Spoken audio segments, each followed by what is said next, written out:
Ya, shalom saudara, silakan duduk. Apa kabarnya? Luar biasa karena kita punya Tuhan yang luar biasa. Iya, tema hari ini adalah agak berat ini tema ini ya, tapi ini dari gereja yang kasih. Jadi bukan saya yang sengaja. Memberi dengan sukacita ya, dan itu akan membawa berkat ya.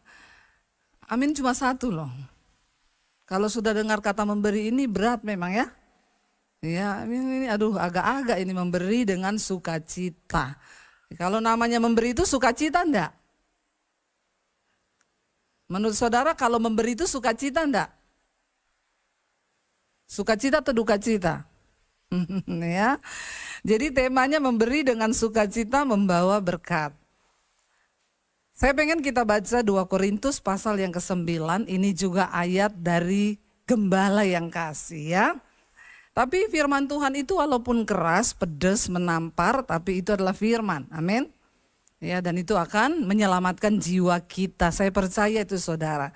Jadi tolong yang datang, siapkan hatimu, ya akal budimu, yang lagi main HP, HP-nya ditaruh dulu. Kalau saudara main HP di luar saja, amin. Ya, jangan dengar khotbah tapi begini ya. Mending tidak usah duduk di dalam, hanya mengganggu kehadiranmu itu. Ya, lebih baik di luar saja. Engkau tidak menghormati Tuhan. Buat apa ragamu ada di kursi gereja tapi otakmu lagi ada di HP. Ya, scroll Instagram, bertobat. Tolong yang sebelah kiri kanannya dipantau itu. Kalau ada yang pegang HP, ambil saja HP-nya, masukin ke kantong persembahan. Ya, itu lebih bagus menyelamatkan jiwanya, amin. Iya, saudara kita baca sama-sama 2 Korintus pasal yang ke-9 ayat yang ke-6 mulai. Firman Tuhan berkata begini, kalau sudah ada, iya 1, 2, 3. Camkanlah ini, orang yang menabur sedikit akan menuai sedikit juga. Dan orang yang menabur banyak akan menuai banyak juga. Ayat 7, hendaklah memberikan menurut kerelaan hatinya, jangan dengan sedih hati atau karena paksaan. Sebab Allah mengasihi orang yang memberi dengan sukacita. Ya, agak tarik napas mendengarnya. Camkanlah ini, ayat 6 dikatakan, orang yang menabur sedikit akan menuai sedikit juga. Dan orang yang menabur banyak akan menuai banyak juga. Bisa enggak ayatnya ini sebaiknya dibalik? Ya. Karena kan jemaat itu kalau dikatakan menuai banyak senang enggak? Saudara menuai banyak senang? Menabur banyak senang enggak? Ah, apa iya? Ngomong senang ya, pret. Ya. Menuai banyak senang. Tapi kalau menaburnya juga banyak, saya pikir-pikir dulu. Ya, karena ini masalah uang ini. Ya, suruh menabur banyak itu aduh ya. Tapi ayat ini bilang camkanlah ini. Kalau dibilang camkan berarti ingat-ingat, renungkan. Ya, jangan sampai lupa, camkan. Orang yang menabur sedikit akan menuai sedikit juga, dan orang yang menabur banyak akan menuai banyak. Kalau bisa dibalik aja deh Bu. Ya, orang yang menabur sedikit menuai banyak. Seneng toh? Tersenyum semuanya. Ya. Kalau kita disuruh menabur banyak itu, aduh mikir. Dan dikatakan hendaklah masing-masing memberikan menurut kerelaan hatinya, jangan dengan sedih hati atau karena paksaan. Sebab Tuhan itu Allah mengasihi orang yang memberi dengan sukacita. Kalau lihat judul perikopnya atas, memberi dengan sukacita membawa berkat. Persembahan yang dimaksud di sini bukan tubuh, bukan jiwa, bukan nasihat, tapi ini bicara uang. Katakan sama-sama uang. Karena kalau saudara lihat konteks di atasnya, Rasul Paulus sedang menyuruh jemaat di Korintus untuk melakukan pengumpulan uang untuk Yerusalem. Karena dulu di Yerusalem itu adalah rumah Tuhan. Dan mereka berniat membantu orang-orang kudus, jemaat-jemaat hamba Tuhan di Yerusalem yang berkekurangan. Jadi Rasul Paulus bilang, camkan ini. Dan itu juga perkataan Tuhan Yesus. Siapa yang menabur sedikit akan menuai sedikit. Menabur banyak, menuai banyak. Tapi saudara, kalau sudah ngomong uang itu memang susah. Ya, susah saudara. Ya, kenapa saudara? Makanya Yesus itu bilang begini. Kita lihat bersama dulu di dalam Matius pasal 6 ayat 21. Injil Matius 6 ayat 21, Yesus berkata begini, ini Yesus yang bilang. Karena di mana hartamu berada, di situ juga hatimu berada. Ini berlaku untuk semua manusia, termasuk pendeta. Di mana hartamu berada, di situ hatimu berada. Contoh, kita itu di kamar ada cincin emas, ada uang, ada segala macam. Kita pergi tinggalin rumah, lupa kunci kamar. Saudara balik enggak? Halo, balik? Berarti kau normal. Ya, semua begitu saudara. Pasti balik, karena di situ ada harta. Di mana hartamu berada, di situ hatimu berada.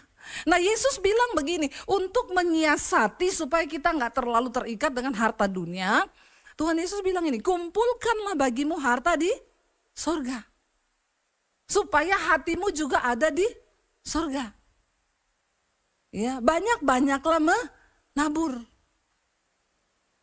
Lalu Yesus bilang begini saudara. Matius 6 ayat 24 kita baca bersama saudara. Matius 6 ayat 24, lompat ayat yang ke-24. Firman Tuhan berkata demikian, ayat 24 tadi Matius 6, 1, 2, 3. Tak seorang pun dapat mengabdi pada dua tuan. Karena jika demikian, ia akan membenci dan mengasihi yang lain. Atau ia akan setia kepada yang seorang dan tidak mengindahkan yang lain. Kamu tidak dapat mengabdi pada Allah dan pada Mamon. Satu-satunya hal yang Yesus sejajarkan itu dengan Allah di dunia ini adalah Mamon, uang saudara. Enggak ada yang lain. Kalau orang hidup di dunia ini tidak cari Tuhan prioritas pertama, maka pasti dia cari Mamon. Ya, cuma itu kepentingan manusia di dunia ini. Kenapa kita harus kenal Tuhan dan belajar mengasihi Tuhan dengan harta kita? Karena kalau kita nggak sungguh-sungguh mengasihi Tuhan dengan harta kita, maka kita pasti akan mengasihi Mamon. Bahkan banyak orang sudah di dalam gereja, hatinya tetap mengasihi Mamon. Ya, itu terbukti ketika disuruh menabur.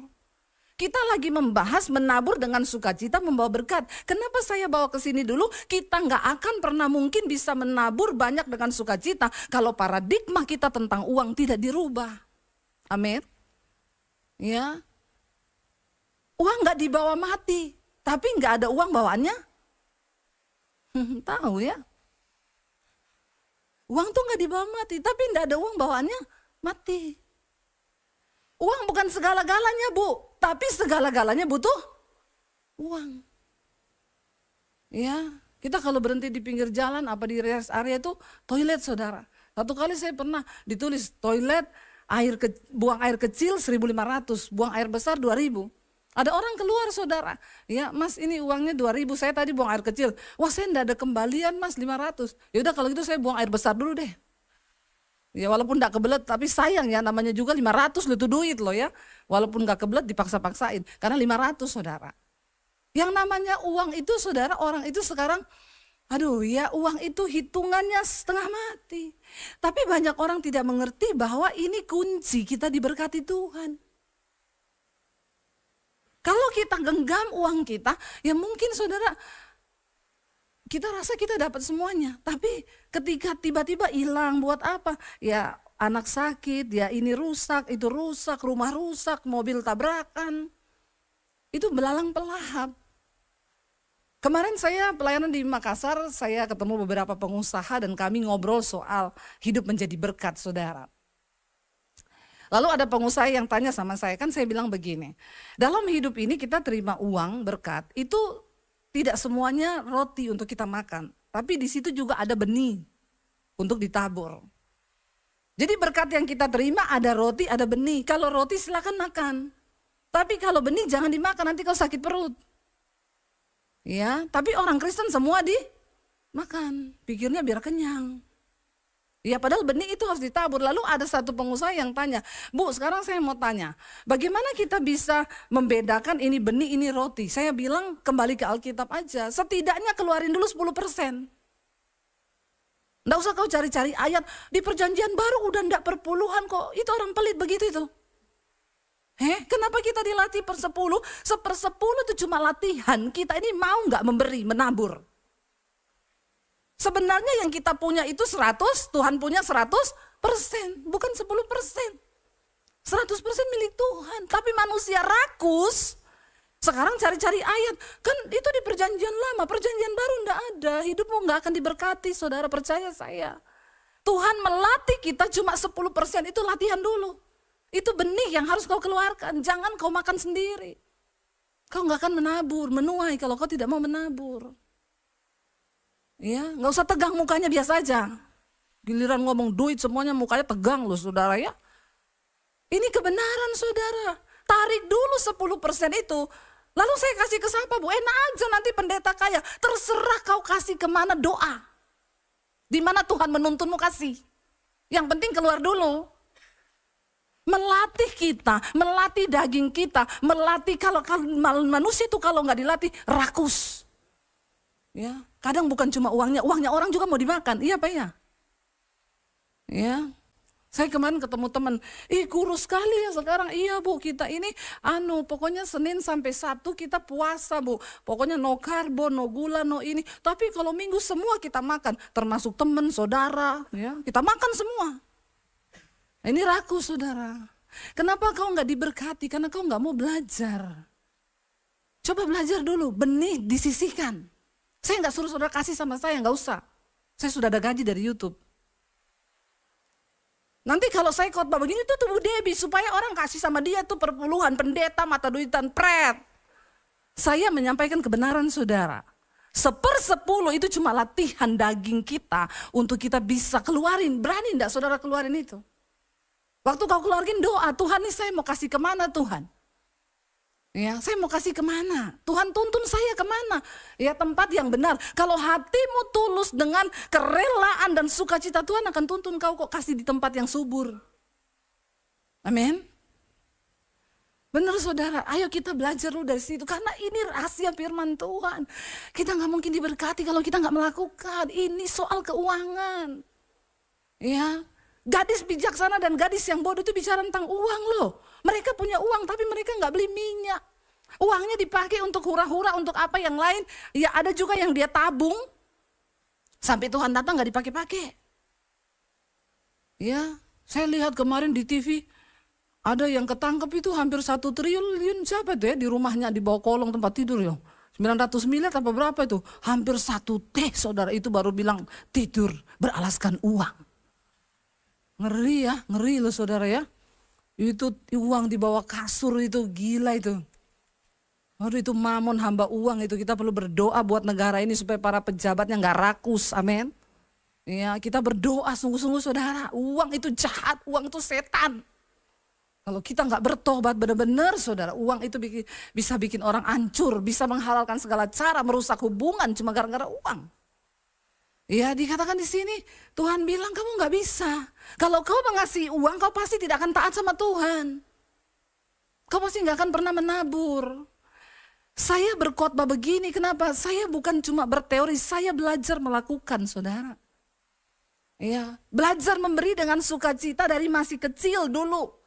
Ya, waktu kita masih miskin, cuma punya uang 50.000, Tuhan suruh kasih orang 50.000.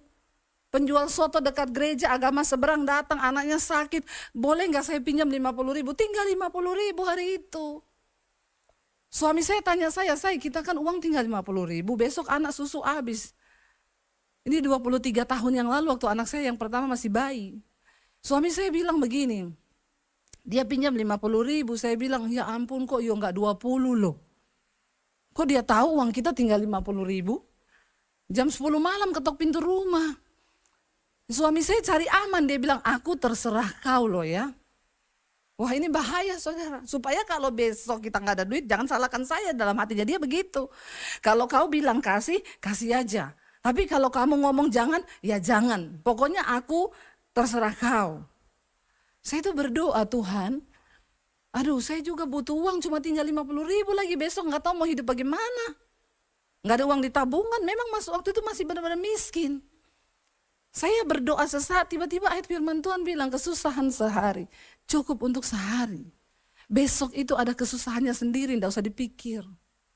Saya bilang sama suami, kasih aja, dia lebih butuh, anaknya demam. Tapi ayat ini jangan dipakai di mall waktu kau baru gajian. Baru terima gaji 6 juta ke mall, terus kesusahan sehari cukup untuk sehari. Terus kau shopping di situ, kau habiskan duitmu. Itu enggak berhikmat namanya. Ya, pakai ayat itu sesuai dengan konteksnya. Diserahkan sama suami saya, dikasih sama bapak itu, dia bilang nanti minggu depan saya ganti. Nggak usah Pak, waktu kau kasih orang uang jangan harap ganti. Ya, lalu saudara, udah Tuhan berkati kami. Apakah kami tambah miskin? No, setelah itu Tuhan mulai berkati lebih besar. Tuhan tuh selalu begitu cara kerjanya, dia uji dulu hatimu. Ketika sudah diberkati, tiba-tiba Tuhan suruh nabur. Itu butuh sana 50 juta, gereja lagi bangun. Saya tabur, saya belajar taat. 100 juta saya tabur, 200 juta saya tabur. Ya, berapa waktu yang lalu suruh beliin mobil pendeta 425 juta.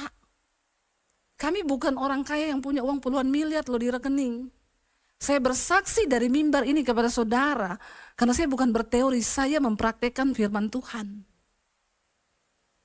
Ya, waktu saya bilang begitu sama suami, kita disuruh Tuhan dibeliin mobil pendeta itu 425 juta mobilnya. Gimana? Suami saya bilang, ya aku sih dari bulan Januari lalu sudah Tuhan taruh begitu di hati. Tapi aku diam aja, saya tengking terus itu suara. Saya juga begitu, saya bilang setan ini, pasti setan, bukan Tuhan ini. Kalau soal uang tuh dari setan itu ya. Akhirnya kami belajar taat saudara. Waktu udah mau beli, ada pengusaha yang kita lagi ngobrol-ngobrol, iya Pak kita bersaksi nih Tuhan suruh kita beliin mobil pendeta itu karena dia kenal juga. Oh iya, dia bilang, saya malu loh Bu, harusnya pengusaha beliin mobil pendeta, masa ada pendeta beliin mobil pendeta? Saya bilang pengusaha sekarang udah tuli semua Pak, biarin aja. Lalu dia bilang, ya udah Bu kalau gitu saya ikut ya separuh ya, kita paruhan. Tapi sikap hati kami sudah siap kehilangan itu 425 juta. Tuhan seringkali hanya menguji hati kita. Apakah kita taat, apakah kita rela? Ya, semakin kita bisa dipercaya mengelola keuangan, maka Tuhan akan bukakan pintu-pintu berkat. Waktu bangun sekolah misi, kami sisihkan uang 2 miliar saudara untuk pembangunan sekolah itu. Saya dengar ada yang bilang, itu Bu Debbie kan ada donaturnya dari mana, dari luar negeri, donatur saya Tuhan. Enggak ada satu orang pun yang menjadi donatur buat kami secara pribadi setiap bulan. Tidak ada saudara. Yang ratusan juta pembangunan sekolah. Saya dengar di luar ada orang ngomong, itu kan Bu Debbie ada si A bangunin dia sekolah. Siapa itu? Tolong datang sama saya. Enggak ada. Kami belajar taat, kami dapat uang berkat dari YouTube. Duit kami belum puluhan miliar. Tapi waktu Tuhan suruh, saya tanya sama Tuhan, visi saya ini apa Tuhan? Saya mau buka gereja atau apa? Tuhan bilang enggak, bukan sekolah misi. Sekolah kan tuh anak-anak dari desa untuk jadi hamba Tuhan, jadi penginjil. Terus Tuhan dari mana uangnya? Yang ada sama kamu. Uang kita belum 10 miliar, belum 20 miliar. Pas-pasan. Kami ambil 2 miliar, kami sisihkan untuk pembangunan sekolah misi. Ya, dan itu tanah diserahkan bukan atas nama saya saudara. Kadang orang pikir, oh itu kan nanti jadi asetnya Bu Debbie. No, tanah itu dipinjamkan 10 tahun. Banyak orang bilang sama saya, ibu rugi loh bangun itu sudah habis 4 miliar lebih. Nanti kalau tanahnya diambil, ya berarti tuh tugas saya sudah selesai. Mau diambil, mau ditarik silakan. Itu bukan punya kita kok. Itu cuma visi Tuhan. Sering kali kita akhirnya menjadi gelap mata karena kepengen aset. Ya. Lalu saudara, waktu Tuhan suruh kami, ya udah taruh 2M ya kita dengan iman, taruh 2 miliar di situ. Ketika dihitung-hitung hampir 4 miliar, suami saya bilang, wah saya membengkaknya 2 kali lipat gimana? Saya secara manusia terpancing waktu itu. Dengan pikiran rekayasa saya bilang udah tenang aja, nanti kan kita umumin di YouTube aja lah, pasti banyak yang nyumbang. Yang dengar mesbah syukur saya tiap pagi hampir 100.000. Yang dengar mesbah doa saya tiap malam 50.000. Bayangkan kalau saya suruh saudara, ayolah menyumbang, ini nomor rekening untuk pembangunan sekolah misi. Saudara hitung sendiri, kalau 1.000 orang ngasih 100.000, ketutup itu dalam waktu sekejap. Tapi ketika mau ditayangkan di YouTube, saya berdoa, Tuhan bilang silakan taruh nomormu. Karena dari awal kami pelayan di YouTube, kami tidak menaruh nomor rekening di layar. Jalan-jalan gitu ya, kolektor saudara bisa taruh di sini nomor rekening QRIS ya, semua itu muter-muter di layar. Gak ada saudara, karena saya berusaha tidak merekayasa berkat Tuhan. Saya percaya kalau Tuhan mau memberkati dari cara apa aja Tuhan sanggup kok. Lalu ketika waktu itu saya tanya sama Tuhan, Tuhan bilang taruh aja nomor rekening itu. Kamu bisa dapat lebih dari yang kamu mau, bisa, sangat bisa. Tapi aku tidak ikut bekerja di situ. Karena kamu seperti Daud yang sudah mencoba menghitung kekuatanmu. Daud tahu dia menang bukan karena kekuatan pasukannya. Tapi Daud tetap berusaha mau hitung pasukannya. Tuhan bilang enggak usah. Engkau tuh menang bukan karena pasukanmu banyak tapi karena kuasaku. Hari itu saya bilang sama suami, jangan enggak usah ditaruh. Kita lihat aja Tuhan bekerja. Dalam waktu 7 bulan pembangunan selesai. Ya, nggak ada satu orang yang jadi donatur yang terus-terusan, nggak ada saudara. Uang itu datang 50.000, 100.000. Jadi kalau ada omongan di luar sana saya dapat donatur dari Amerika, dari mana, dari Belanda, itu omong kosong. Donatur kami itu Tuhan, Tuhan saudara. Ya, sampai detik ini nggak ada satu orang pun yang saya harus berterima kasih sujud-sujud. Saya sujud sama Tuhan. Karena itu benar-benar Tuhan yang sediakan semuanya. Makanya sekali lagi saya ngomong di sini bukan berteori. Kalau saudara pengen diberkati, ayo lakukan firman. Amin. Ya, jangan berpikir saya cari uang ini kan dari usaha saya, dari kekuatan saya. Kau diberi sehat itu juga anugerah Tuhan loh. Kalau kita sakit kita nggak bisa kerja. Ya, semua itu karena Tuhan. Kau nggak bisa mengabdi pada Allah dan pada Mamon, Tuhan bilang. Kasihi Tuhan supaya kita taat sama Tuhan. Kita lihat bersama satu ayat lagi di dalam Injil Matius ya. Matius pasal yang ke-6 ayat yang ke-38 saudara. Tuhan Yesus ngomong apa? Matius 6 ayat 38 di sana dikatakan demikian. Matius 6 ayat 38 1 2 3. Berilah ya, multimedia, minum kopi dulu ya. Iya. Lukas 6 ayat 38, maaf. Lukas 6 ayat 38. Lukas 6 ayat 38. Lukas 6 ayat 38. Baca bersama 1 2 3. Berilah dan kamu akan diberi. Suatu takaran yang baik, yang dipadatkan, yang digoncang dan yang tumpah keluar akan dicurahkan ke dalam ribaanmu, sebab ukuran yang kamu pakai untuk mengukur itu akan diukurkan kepadamu. Ya, orang Kristen sekarang maunya nabur sedikit berkatnya banyak. Ya, banyak saudara. Makanya kalau ngasih kolektor nyanyinya persembahan kami sedikit sekali. Udah sedikit dia ngomong lagi, kiranya Tuhan terimalah dengan senang hati. Pret enggak? Kasihnya sedikit minta Tuhan terima dengan senang hati. Dibalas malaikat, berkat yang ku beri sedikit sekali, kiranya engkau terimalah dengan senang hati juga. Ini rahasia yang besar untuk kita diberkati Tuhan. Apalagi di akhir zaman ini. Ya, di saat semuanya menjadi sulit, orang pengen cepat kaya. Kalau kita nggak melakukan firman, dari mana saudara kita percaya bahwa hukum Tuhan, firman Tuhan itu yang paling benar.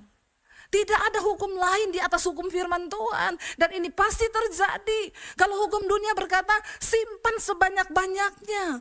Ya, keluarkan sekecil-kecilnya. Tapi Alkitab bilang, ya, takaran yang kau pakai untuk mengukur, itu diukur. Kaya atau miskin ya seseorang di hadapan Tuhan tidak pernah dinilai dari barang yang kau pakai. Mobil yang kau pakai, rumahmu, enggak. Dari taburanmu, itu yang dilihat Tuhan dari sikap hati kita. Ya, sampai hari ini kami tidak berkekurangan, semakin diberkati Tuhan. Ya, kita belajar peka. Ya, ada puluhan hamba-hamba Tuhan yang setiap bulan kami bisa berkati, saudara, dari mana? Ya, kalau dari kekuatan kami apakah bisa? Dan Tuhan sedang mencari orang-orang yang bisa dipercaya untuk menjadi bendaharanya di dunia ini. Tapi kalau kita cuma sibuk mikir buat diri kita sendiri, beli terus barang brand, borong terus tiap bulan, tiap minggu, menabur 5.000. Banyak itu saya lihat begitu orang-orang kaya itu. Ya, tasnya Dior. Ya, tasnya LV, tasnya Hermes. Ya, menaburnya ya Allah, subhanallah. Bertobat loh saudara, benar ya. Sorry, kau kaya itu bukan dinilai dari apa yang kau pakai. Tuhan mengukur takaran hatimu itu. Dan sekarang banyak orang kepengen cepat kaya. Kemarin saya dengar di daerah Jawa Tengah ada saudara, penipuan baru. Ada YouTube-nya ada. Orang ini masuk, dia mengaku-ngaku orang kaya, punya banyak perusahaan di mana-mana. Jadi dia tawarin orang untuk ya yang mau dapat saham dari perusahaannya. Ya kamu setor berapa nanti akan dapat saham. Ya, jadi pertama dia masuk itu dia pura-pura jadi donatur dulu. Gereja-gereja disumbang, paling banyak korbannya itu pendeta dan orang Kristen yang bodoh-bodoh. Yang pengen cepat kaya. Saya lihat pengajarannya saudara di YouTube ada. Dia bilang begini, pengajarannya itu begini. Saudara, kamu tuh gak perlu berdoa-doa minta-minta uang atau bekerja keras untuk dapat uang. Karena sesungguhnya Tuhan itu sudah menciptakan uang itu. Uangmu itu ada tapi masih di tangan-tangannya orang. Uangmu itu ada tapi masih ada di bank. Jadi kau harus undang uang itu. Caranya gimana? Dia ajari orang pegang uang 100 ribu. Ya, ini benar-benar saudara, saya nonton YouTube-nya. Pegang uang 100 ribu baru ngomong begini. Hai uang, ajaklah teman-temanmu. Uangku yang masih ada di dompetnya orang-orang itu. Uangku yang masih ada di bank-bank manapun. Datanglah, bawalah teman-temanmu dalam nama Yesus. Enak banget ya saudara ya. Kata tuyul begini, langkahi dulu mayatku. Tuyul aja kerja cari duit. Kau cuma panggil, undang dia. Makin banyak orang gila saudara hari-hari ini. Yang kena itu pendeta-pendeta, orang-orang Kristen nyator duit ke dia saudara. Baru-baru saya dengar. Ya ngasih 1M 500 juta, sekarang dia menghilang. Saya bilang panggil aja, hai orang gila, datanglah bawa uangku. Aduh saudara, tapi orang-orang yang ketipu-ketipu gitu banyak orang pelit-pelit memang. Ya, makanya kau jangan pelit loh. Alkitab bilang yang masuk neraka itu bukan cuma orang berzina, selingkuh, bukan cuma orang homo, orang lesbi, orang kikir tidak mendapat bagian dalam sorga. Bilang kanan kirimu, jangan pelit-pelit kau nanti tidak masuk sorga loh. Ya, kasih tahu saudara, benar nih serius nih. Ya, serius. Saya memberi dengan sukacita, dengan senang hati itu bisa terjadi kalau kita ini punya pandangan, punya perspektif yang benar tentang uang. Ya, kalau kita salah memandang uang, maka itu jadi hamba. Kita diperhamba sama uang itu. Sehingga kita melakukan segala sesuatu itu hanya demi uang, sehingga kita lupa. Ya, kau tahan uangmu, nanti bocor kemana-mana. Ya sakit harus keluar 500 juta. 1M. Wah saya kalau dengar orang sakit bangga loh saudara. Iya bu, saya tuh kemarin sakit habis 1M loh. Ya saya kemarin sakit ratusan juta, saya bilang sama suami saya nggak rela loh duit saya tuh buat bayar rumah sakit. Suami saya bilang ya udahlah saya anggaplah ya bersyukur loh kamu sakit kita ada duit. Ya tapi saya nggak rela loh. Ya saya nggak kasih tahu siapa-siapa saya sakit. Tiba-tiba keluar rumah sakit ada ibu yang WA, loh bu, ibu itu kemarin masuk rumah sakit tuh. Iya bu, kenapa? Kok nggak ngomong-ngomong saya? Ya ngapain saya ngomong-ngomong? Tapi sekarang sudah pulang di rumah, oke sudah semuanya beres kok, udah baik, udah sembuh. Oh puji Tuhan ya, terima kasih perhatiannya bu, iya. Tiba-tiba kirim bukti transfer, ganti ongkos rumah sakit. Saudara, waktu kau sungguh-sungguh dengan Tuhan soal keuangan, Tuhan tuh nggak rela juga loh uangmu bocor kemana-mana. Nggak ada belalang pelahap. Ya, sebab kau bisa dipercaya mengelola uang. Amin. Enggak usah tegang gitu mukanya. Ya, bertobat saja kalau hari ini tertemplak. Ini bukan saya yang bikin ini ayat ya. Tadi pagi saya baca ayatnya Pak Konrad. Berat nih. Berat tema ini. Ya, ini tema yang paling jarang dikhotbahkan oleh pendeta. Karena takut jemaat tersinggung. Kalau saya memang sengaja saya singgung. Kalau kau tidak tersinggung, kebangetan kau. Ya, masuk neraka, bertobat. Kalau tersinggung, puji Tuhan, maka harus bertobat. Tidak ada jaminan pemeliharaan Tuhan di akhir zaman selain kita tuh melakukan firman. Ada jalan-jalan yang akan Tuhan bukakan karena dia berjanji. Takaran itu dia bilang, berilah dan kamu akan diberi suatu takaran yang baik, dipadatkan, yang digoncangkan sampai tumpah keluar. Saudara pernah lihat orang kalau jual beras, dipadatkan, tapi sekarang ternyata di dalam ditambahi begini besinya, saudara. Jadi kelihatannya padat, ternyata dibohongi itu, bolong di bawah. Ya, ditambahin ada lubang besar. Tapi Tuhan tidak begitu. Itu orang curang, tapi Tuhan tidak begitu. Kalau dia bilang dipadatkan, digoncang-goncang sampai tumpah-tumpah keluar, itu akan dicurahkan ke dalam ribaanmu. Saudara percaya bahwa uang itu miliknya Tuhan, dunia ini miliknya Tuhan, semua kekayaan alam ini punyanya Tuhan? Ketika engkau belajar mempercayakan keuanganmu pada Tuhan, bukankah dia yang sanggup memberkati hidup kita? Jangan tahan, jangan kau pegang. Ya, jangan terus buat diri sendiri, terus beli barang, beli apa, beli ini. Berani saudara, kemarin saya ketemu teman saya pengusaha besar, dia bilang gini, saya tuh salut loh sama Bu Debbie, saya malu loh, ibu itu hamba Tuhan. Tapi Dede, saya tahu benar ibu berani keluar duit. Karena dia bilang saya ketemu pendeta-pendeta di pedalaman, mereka kirim foto sama saya. Pak, gereja saya dibangunin Bu Debbie ini udah jadi. Dia bilang saya terkaget-kaget loh ibu bisa bangun gereja sebesar itu. Saya bilang itu karena Tuhan Pak. Waktu kita bisa dipercaya, maka Tuhan akan dikatakan di janji Tuhan, tumpah keluar saudara. Dipadatkan semua berkat itu, diberi takaran karena apa? Ukuran yang kau pakai untuk mengukur. Takaran yang kau pakai untuk mengukur, itu akan diukurkan kepadamu. Karena itu mari kita sungguh-sungguh. Kita datang ke dunia ini tidak bawa apapun saudara. Kita mati juga nggak bawa apapun. Tadi pagi saya baru baca berita. Oktober 2024 ada artis yang mati. Dia mati belum sempat wariskan hartanya ke siapa. Ya, bayangkan saudara. Mati mendadak jatuh dari lantai 3. Koma akhirnya meninggal. Dan uangnya belum sempat diatur itu mau lari kemana. Coba waktu dia hidup uang itu dia sudah pakai untuk ya menabur untuk apa, kan sia-sia sekali gitu, mati mendadak. Kita nggak pernah tahu kapan Tuhan panggil hidup kita. Bukan masalah kita mati mendadak atau matinya kapan-kapan, tapi kan yang terpenting ya kita selama hidup kita pergunakan yuk semua yang sudah Tuhan titipkan itu dengan bijaksana, ya dengan apa yang Tuhan taruh di hati kita dan kita mau jujur sama Tuhan. Ya, sehingga kita ini bisa menjadi hamba Tuhan yang dapat dipercaya, orang Kristen yang dapat dipercaya untuk mengelola berkat. Amin saudara. Ya, di tengah bangsa yang sudah hiruk pikuk seperti ini, setidaknya masih adalah orang-orang benar yang mau berdiri dengan tidak mata duitan dan berkata, Tuhan, saya sedih loh saudara, kalau saudara lihat ke pedalaman, kekristenan hari-hari ini mundur. Kenapa? Karena orang Kristen udah gak peduli dengan menabur. Mereka gak lihat lagi pekerjaan Tuhan. Ya, lalu siapa kalau kita nggak mau jadi kaki tangannya Tuhan di dunia ini untuk penginjilan, untuk misi? Kami lagi sekarang lagi renov satu rumah di Kota Palu, saudara. Itu rumah dikasih orang. Tuhan tuh ajaib.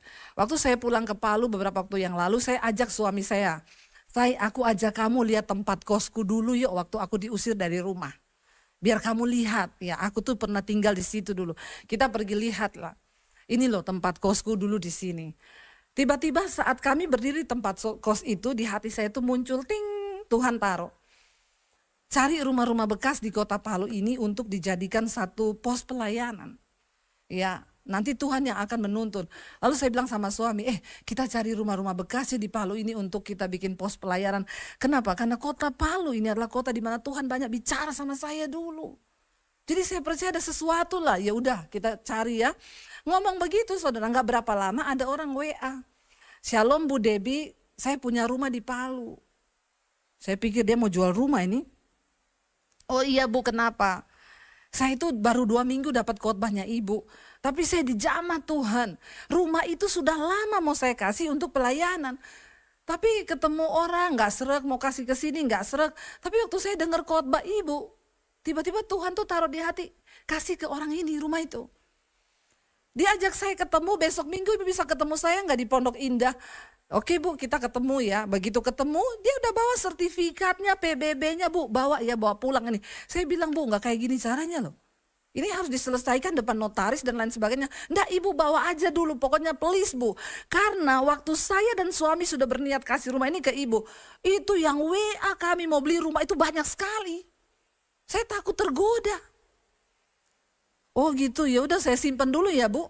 Akhirnya kemarin itu kami baru sempat pulang dari tahun lalu loh. Saya baru sempat pergi ketemu notaris di Palu kemarin. Kami pergi lihat renov. Tuhan taruh di hati buat apa rumah itu? Kami akan buka LPK, saudara, lembaga pelatihan kerja. Sekarang banyak orang kehilangan pekerjaan. Tapi mereka mau mulai sesuatu, mereka tidak punya keahlian. Jadi kami mau buka LPK ngajar seperti yang ada di sekolah misi saya hari ini. Mereka diajar bikin roti, bikin potong rambut, pijat refleksi, membuka lapangan pekerjaan. Ya, agar mereka tuh bisa langsung ya mengajar bikin kopi, mereka bisa jualan kopi murah-murahan di pinggir jalan dan itu gratis. Itu yang Tuhan taruh di hati kami. Waktu kami mau berkata iya, akhirnya kami renov, ketemu orang-orang tuh kayak Tuhan tuh pertemukan. Ada satu bapak di Palu, bu anak saya tuh barista, dia lulusan dari luar negeri. Ya nanti kita kerjasama, anak saya yang akan ajar untuk orang di situ bikin kopi. Dan itu kami punya sertifikat untuk ASEAN bu. Jadi ketika dia lulus dari situ nanti langsung bisa kerja di hotel, di mana. Yuk saudara, selama kita hidup, yuk kita berguna yuk. Untuk sesuatu yang lebih besar bagi bangsa ini, amin. Amin. Ya itu berguna saudara. Ya mereka bilang bu ini kalau di luar kami bayar untuk les bikin roti aja tuh mahal loh bu. 2 bulan itu bayar jutaan. Iya. Ya, dan ini kami buka untuk umum, bukan hanya untuk orang Kristen. Ya, supaya mereka bisa melihat terang Kristus. Gereja harus pergi keluar. Apa yang saya merasa terus tidak cukup, saudara. Orang tanya, ibu tuh masih kurang sibuk, ya, masih kurang. Ya, kita nih di Jakarta tuh cuma datang, terbang, datang, pulang, terbang, pergi. Nggak apa-apa, saudara. Selama kita masih hidup, dikasih kesehatan, ayo kita lakukan sesuatu yuk. Pikirin sesuatu yang berguna bagi banyak orang. Di tengah orang kehilangan, banyak lapangan pekerjaan tidak ada. Yuk saudara, jadilah saluran berkat. Amin. Memberi dengan sukacita. Ya, kalau kau bergereja, ya taburlah di gereja, saudara. Jangan pelit. Karena gereja itu juga sekali ibadah butuh untuk operasional tuh banyak loh, saudara. Saya nggak perlu curhat di sini karena saya bukan gembala. Tapi saya tahu saya pakai Citycon itu setiap bulan sekali untuk onsite. Untung gratis. Kalau enggak gratis itu sewa sekali pakai 70 juta. Ya, kolektor yang masuk berapa? Saya bilang sama suami, kita kalau harap kolektor dan buka ini disewa, maka minus setiap kali ibadah. Jadi jangan punya pikiran yang gini, kalau saya menabur di gereja enak itu pendeta jadi kaya dong. Ya, otaknya rusak saudara sehingga itu menghalangi kita untuk bisa menjadi berkat. Ya, pekerjaan Tuhan harus didukung. Ya, supaya gereja semakin maju, kekristenan semakin maju, penginjilan, misi berjalan. Anak-anak sekolah misi kami sekarang sudah ada yang di pedalaman Kalimantan loh. Jadi guru agama Kristen di sana. Mereka mulai buka perintisan. Ya, dan nanti bulan Juli ini tamat yang angkatan ketiga, udah masuk angkatan keempat. Tuhan itu ajaib, saya tidak pernah berkekurangan, saya tidak pernah minta proposal. Tapi ketika kita menjadikan Tuhan donatur, selain donatur dilarang mengatur. Ya, donatur kita siapa? Tuhan Yesus, Tuhan donaturmu. Jadi yang berhak mengatur hidup kita siapa? Tuhan, ya. Ayo saudara, jangan buang waktu untuk hal-hal yang sia-sia hari-hari ini. Lari di ladangnya Tuhan, kerjakan banyak hal yang bisa kita kerjakan. Selama dikasih kekuatan, ayo kita berlari. Supaya waktu kita menghadap Tuhan kelak, dia lihat, kita dapat dipercaya sebagai orang-orang yang ada di dunia ini, amin. Dan kalau kita bisa dipercaya dalam keuangan, saya percaya dia akan bukakan, dia curahkan. Saya undang para imam musik maju, tingkap-tingkap dibukakan, takaran kita dipadatkan kata Tuhan. Kita bangkit berdiri bersama. Ku tak membawa apapun juga Tuhan saat kami datang ke dunia. Dan kami tahu kami juga akan tinggalkan semua. Kita naikkan puji.